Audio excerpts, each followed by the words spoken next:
নমস্কার বন্ধুরা, গল্পবন্ধুর দরবারে আপনাদের স্বাগত। আজকে আমরা পাঠ করে শোনাবো শ্রী হেমেন্দ্র কুমার রায়ের লেখা একটা রহস্যজনক গল্প, কঙ্কাল সারথি। গল্প শুরুর আগে আপনাদের কাছে আমাদের একান্ত অনুরোধ, আমাদের চ্যানেল গল্পবন্ধুকে সাবস্ক্রাইব করুন। আপনাদের সহযোগিতা এবং ভালোবাসা আমাদের একান্ত কাম্য। ধন্যবাদ।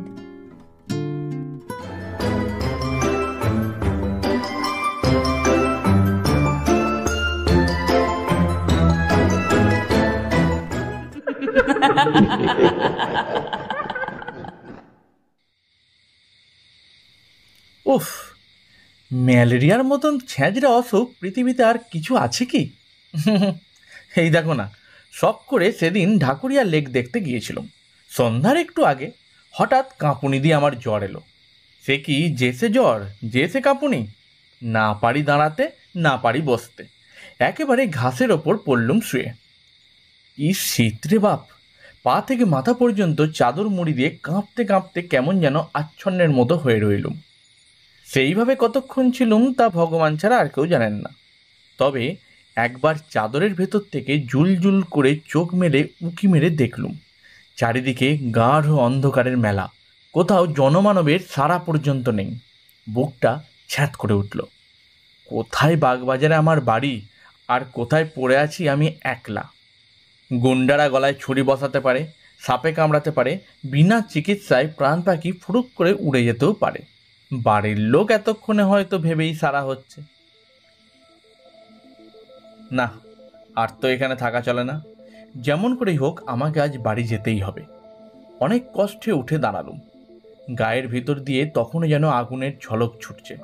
চোখের সামনে দিয়ে যেন রাশি রাশি সর্ষে ফুল নাচতে নাচতে একবারে আঁধার সাগরে ডুবে যাচ্ছে, আর একবার ভেসে ভেসে উঠছে। প্রতিবার পা ফেলে আর মনে হয় এই বুঝে আমি দড়াম করে পড়লুম। তবু থামলুম না, টলতে টলতে এগিয়ে চলেছি মাতালের মতো।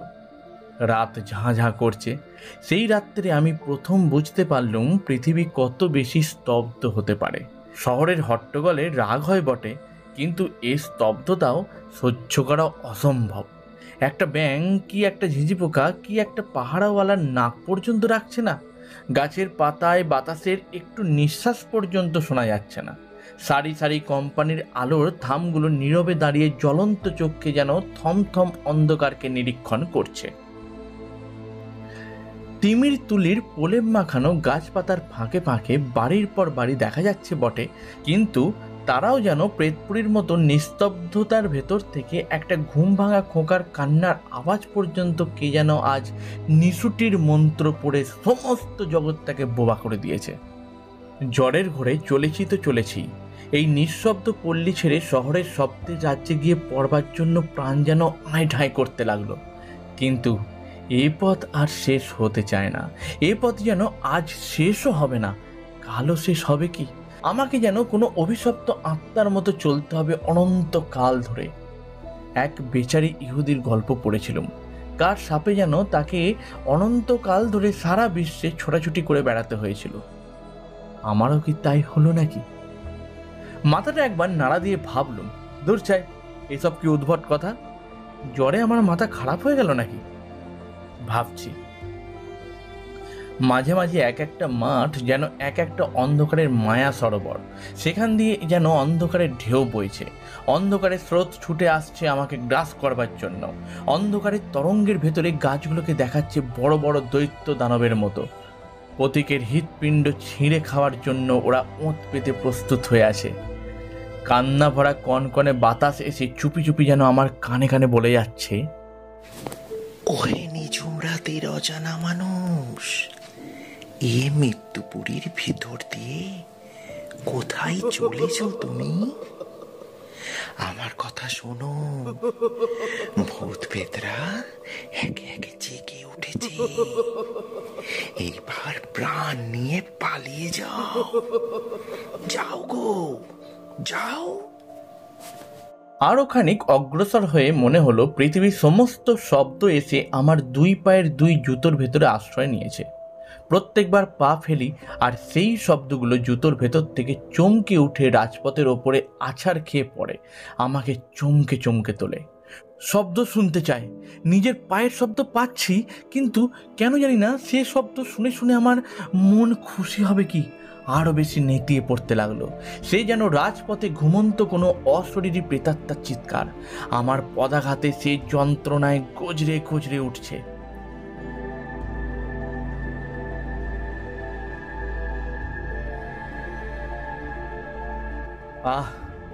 এতক্ষণ পরে রসা রোডের মোড়ে এসে পড়লুম। অস্বস্তির নিঃশ্বাস ফেলে ট্রামওয়ের একটা লোহার থামে ঠেসান দিয়ে দাঁড়িয়ে অনেকক্ষণ জিরিয়ে নিলুম। এখানটা তেমনই নির্জন এবং তেমনই নিস্তব্ধ হলেও আমার মন যেন অনেকটা আরাম পেল। এই তো ট্রামের রাস্তা। এই পথ ধরে সিধে গেলেই যত মাইল দূরেই যাক না কেন আমাদের পাড়া বাগবাজারে যাওয়া যাবেই। খানিক দূর এগোতে পারলে লোকজনেরও সাড়া পাবো নিশ্চয়ই। আর ট্রাম ও বাস বন্ধ হলেও ট্যাক্সি মেলাও তো অসম্ভব নয়। তখন জ্বরে আমার চোখ ছলছল করছে, কান করছে ভোঁ ভোঁ, আর মাথা ঘুরছে বোঁ ভোঁ করে। বারবার ইচ্ছে হতে লাগলো পথের ওপরে লম্বা হয়ে শুয়ে পড়বার জন্য। কেবল বাপ মায়ের বিষণ্ণ মুখের কথা ভেবেই মনের চেয়ে ইচ্ছা দমন করলুম অনেক কষ্টে। নিজে নিজেই বললুম, মন তুমি শান্ত হও, এই পথের শেষেই আছে তোমার বাড়ি, তোমার আত্মীয় স্বজন, তোমার নরম তুলতুলে বিছানা। কোনো রকমে চক্ষু মুদে এই পথটুকু পার হতে পারলেই ব্যাস, সকল কষ্ট সকল ভাবনার অবসান। হঠাৎ দূর থেকে একটা শব্দ জেগে উঠে চারিদিকে নিস্তব্ধতার মুখে যেন ভাষা দিল। ঘর ঘর ঘর ঘর করে একটা বাজ ডাকার মতো শব্দ যেন আমার দিকে এগিয়ে আসছে। তারপরেই শুনলুম ভেঁপুর আওয়াজ, ভোঁ ভোঁ ভোঁ। ট্যাক্সি না বাস? আহ্লাদে চাঙ্গা সোজা হয়ে দাঁড়িয়ে পথের দিকে তাকিয়ে রইলুম। তারপরে দেখা গেল নিচে দুটো আর ওপরে একটা আলো। তিনটে আলো দেখেই বুঝলুম ট্যাক্সি নয়, বাস আসছে। তাহলে ঝড়ের ধমকে আমি ভুল বুঝেছিলুম। বাস যখন চলছে তখন রাত খুব বেশি হয়নি। কিন্তু আশ্চর্য, এরই মধ্যে এই অঞ্চলটা এমন ভয়ানক নিস্তব্ধ হয়ে পড়ে। বাবা, আমার কলকাতার গোলমাল বেঁচে থাক, এই অঞ্চলে আবার ভদ্রলোক বাস করে। কিন্তু বাসের আলো অত বেশি জ্বলছে কেন? সামনে সারা পথে সে যেন আগুনের ঢেউ বইয়ে ছুটে আসছে। আর এই নিরালা পথে অত জোরে ভেঁপু বাজাবারই বা কি দরকার? এই অঞ্চলে সন্ধ্যের পরেই ঘুমকাতরে লোকগুলোর কানে যে তালা ধরে যাবে। ঊর্ধ্বশ্বাসে ছুটতে ছুটতে ধুলোই ধুলোই পথ অন্ধকার করে একখানা রাঙা টকটকে মস্ত বড় বাস আমার কাছে এসে হঠাৎ দাঁড়িয়ে পড়ল, এবং সঙ্গে সঙ্গে একজন তীব্র তীক্ষ্ণ স্বরে চেঁচিয়ে উঠল, এই ধর্মতলা, ওয়েলিংটন, শ্যামবাজার। আমি তাড়াতাড়ি বাসে উঠে একখানা গদিমোড়া আসনের ওপর থপ করে বসে পড়লুম। হোক শ্যামবাজারের বাস, এই স্তব্ধ মরার মল্লুক থেকে তো এখন সরে পড়ি। শ্যামবাজার থেকে বাগবাজার পায়ে হেঁটে যেতে এমন বিশেষ দেরি লাগবে না। কিন্তু কেন জানি না বাসের ভেতর ঢুকেই আমার বোধ হলো আমি যেন এক জগৎ ছেড়ে আর এক অচেনা জগতের ভেতর প্রবেশ করলুম। বাস ছুটছে আর ভেঁপু বাজছে। এত বেগে বাস ছুটছে, তার জানলাগুলো সব খোলা রয়েছে, অথচ বাইরে থেকে বাতাসের একটুখানি ঝলক পর্যন্ত আমার গায়ে লাগছে না। ভারী অবাক হয়ে গেলুম।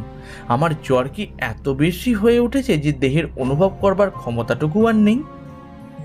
পথ তেমনি নির্জন আর নিঃসার, কিন্তু বাতাসও কি আজকে ঘুমিয়ে পড়েছে? আমার মনে হতে লাগলো দম বন্ধ হয়ে সারা পৃথিবী আজ মারা পড়েছে, তার কোথাও আর জীবনের লক্ষণ পর্যন্ত নেই। বেঁচে আছি খালি আমি ও এই বাসের ড্রাইভার আর কন্ডাক্টর। আমরা তিনজন ছাড়া বাসের ভেতরেও কোনো আরোহী ছিল না। থাকবেই বা কেন? এত রাতে কার ঘাড়ে ভূত চাপবে যে বাসে চড়ে বেড়াতে বেরোবে? বাসের ভেঁপু বাজছে আর বাজছে, কান যে একবারে ঝালাফালা হয়ে গেল। কন্ডাক্টরের দিকে ফিরে বিরক্ত স্বরে বললুম, ড্রাইভারকে বারণ করে দাও না গো, পথে লোকও নেই গাড়িও নেই, তবু এত হর্ন বাজাচ্ছে কেন? লোকটা শিখ, মস্ত বড় লম্বা দেহ, মস্ত বড় দাড়ি, কালা আর বোবার মতো আমার পানে আড়ষ্ট চোখে তাকিয়ে রইল। আবার বললুম, শুনছো, হর্ন দিতে বারণ করো না। সে তবুও জবাব দিল না। ড্রাইভারকে হর্ন থামাতেও বলল না। লোকটা সত্যি সত্যি কালার বোবা নাকি? কিন্তু তাই বা হবে কি করে? এই খানিক আগেই তো সেই ধর্মতলা, ওয়েলিংটন, শ্যামবাজার বলে চেঁচিয়ে পাড়া মাত করছিল। সে বোধহয় আমার কথার জবাব দিতে চায় না। এরা কি ভেবেছে যে এদের ভেপুর আওয়াজে সারা শহরের ঘুম ভেঙে যাবে, আর তাহলেই সবাই বিছানা থেকে লাফিয়ে পড়ে ছুটে এসে বাসের প্যাসেঞ্জার হয়ে বসবে? কিন্তু শহর জাগবার লক্ষণ প্রকাশ করল না। পথের আশেপাশে নেড়ি কুকুরগুলো আরাম করে কুণ্ডুলি পাকিয়ে শুয়ে শুয়ে ঘুমোচ্ছিল, কিন্তু এই বাসে সাড়া পেয়েই তারা তাড়াতাড়ি উঠে লেজ পেটের তলায় ঢুকিয়ে ছুটে পালাতে লাগলো। মহাভয়ে ঘেউ ঘেউ করে কাঁপতে লাগলো। আজকে বাইরের জীবের সাড়া পাওয়া যাচ্ছে কেবল ওই কুকুরগুলোর কাছ থেকে, কিন্তু তারাও দেখা দিয়ে অদৃশ্য হয়ে যাচ্ছে।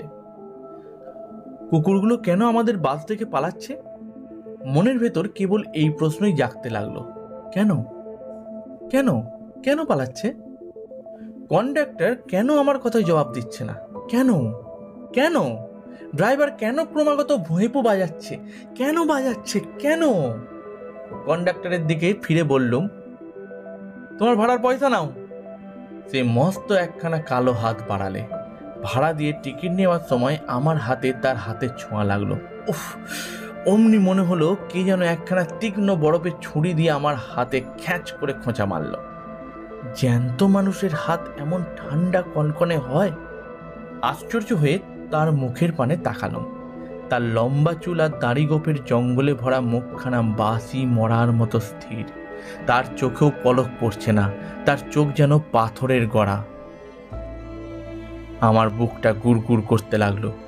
আজকে শহরের এই নির্জনতা, পৃথিবীর এই নিঃশব্দতা, বাতাসের এই অভাব, ভাড়াটে বাসের এই ভেপুর আওয়াজ, কন্ডাক্টরের এই উদাসীন মূর্তি, সমস্তটাই যেন রহস্যময়, সমস্তই যেন অস্বাভাবিক। কি কুক্ষণেই আজ বাড়ির বাইরে যে পা দিয়েছি। যতবার ফিরে তাকায় ততবারই কন্ডাক্টরের সেই মরার মতো স্থির মুখ আর পলকহারা পাথরের দৃষ্টি চোখে পড়ে। কেমন একটা অমানসিকভাবে আমার মনটা ছেয়ে গেল, আর সহ্য করতে পারলুম না। সামনের বেঞ্চের ওপরে দুই হাতের ভেতরে মাথা রেখে চোখ মুদে আমি চুপ করে বসে রইলুম। ভাবলুম শ্যামবাজারে পৌঁছাবার আগে আর মাথা তুলে চাইব না, কিন্তু মাথা তুলতে হলো, আবার চোখ খুলতেও হলো। প্রায় 1 ঘন্টারও বেশি সময় কেটে গেছে। গাড়িও না থেমে ক্রমাগত ছুটছে, তবু এখনো শ্যামবাজার এলো না কেন? মুখ তুলে জানালা দিয়ে মুখ বাড়িয়ে আমার আর বিস্ময়ের সীমা রইল না।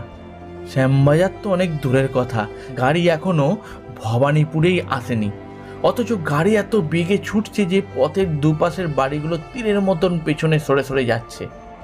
এও কি সম্ভব?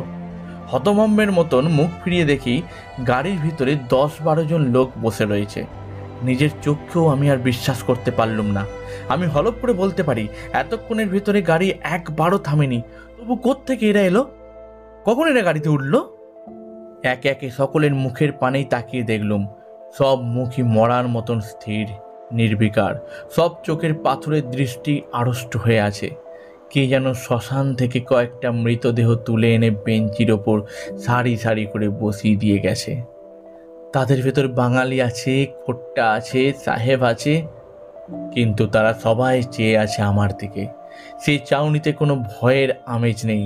সেই চাউনি যেন চাউনি নয়, অথচ সেই চাউনি দেখলেই গা ছমছম করে, দেহের রক্ত ঠান্ডা হয়ে যায়। তাদের চাউনি যেন চোখের ভেতর দিয়ে আসছে না, আসছে আলোকের ওপার থেকে, অন্ধকারের আত্মার ভেতর থেকে। যে দেশে জ্যান্ত মানুষ নেই সেই দেশ থেকে।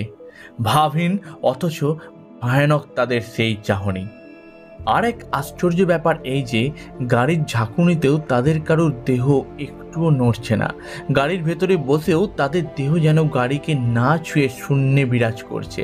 মনে হতে লাগলো আমার অজ্ঞাতসারে যেমন হঠাৎ তারা গাড়ির ভেতরে উড়ে এসে জুড়ে বসেছে, ঠিক তেমনই হঠাৎ তারা আবার হাওয়া হয়ে হাওয়ার সঙ্গে মিলিয়ে যেতে পারে আমার অজান্তেই। যেন তারা ছায়ার কায়াহীন অনুচর, দেখা দেয় ধরা দেয় না। আমার সভয় দৃষ্টি আবার পথের দিকে ফিরিয়ে নিল। গাড়ি তেমনি হেঁচকি তোলা আওয়াজের মতন ভেঁপুর শব্দ করতে করতে তীর বেগে ছুটছে, কিন্তু তখনও ভবানীপুর আসেনি। আমি শ্যামবাজারে না সোজা জমালয়ের দিকে চলেছি কে জানে। কি এক দুঃসহ অজানা টানে অস্থির হয়ে চোখ আবার গাড়ির ভেতরে ফেরালুম। গাড়িতে ইতিমধ্যে লোকের সংখ্যা আরও বেড়ে উঠেছে। নতুন লোকগুলো স্থির নেত্রে আমার দিকেই তাকিয়ে রয়েছে।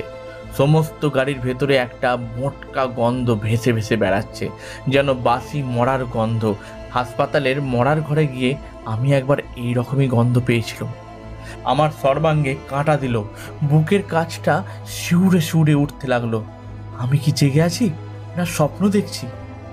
আর থাকতে না পেরে হঠাৎ চেঁচিয়ে উঠে বললাম, এই কন্ডাক্টর, গাড়ি বাঁধো, গাড়ি বাঁধো।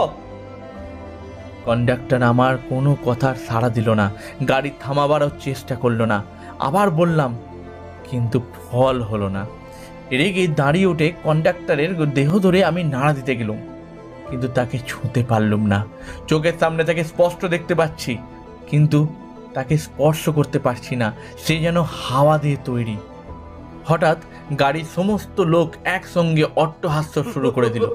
সেই অদ্ভুত বিভৎস হাসি আসছে যেন অনেক দূর থেকে, অনেক আকাশ বাতাস ভেদ করে, অনেক সমুদ্র পাহাড় প্রান্তর পার করে, অনেক নরকের অন্ধকারে ডুব দিয়ে। অথচ তার আওয়াজ এত স্পষ্ট যে আমার কান যেন ফেটে যাওয়ার মতো হলো। আমি পাগলের মতো চিৎকার করে বললুম, গাড়ি থামাও, জলদি থামাও, এই ড্রাইভার, গাড়ি থামাও। গাড়ি থামানো ঘন্টার দড়ি ধরে আমি ঘন ঘন নাড়াতে লাগলুম। ড্রাইভার এতক্ষণ পরে আমার দিকে মুখ ফেরালো। সে মুখে এক তিলও মাংস নেই। সে মুখ সাদা ধবধবে হাড়ের মুখ। নখ চোখের জায়গায় তিনটে গর্ত, দু ঠোঁটের জায়গায় দু সারি দাঁত বেরিয়ে রয়েছে। এতক্ষণ তবে এই পোশাক পরা কঙ্কালটাই গাড়ি চালিয়ে আসছে? গাড়ির ভেতর অট্টহাসির আওয়াজ আরও বেড়ে উঠল। আর সইতে পারলুম না। সেই ভীষণ অট্টহাসি শুনতে শুনতে আমি একেবারে অজ্ঞান হয়ে গেলুম। জ্ঞান হয়ে দেখলুম নিজের ঘরের বিছানায় শুয়ে রয়েছি। আমার চারপাশে বসে আছেন মা, বাবা, ভাই আর বোনেরা।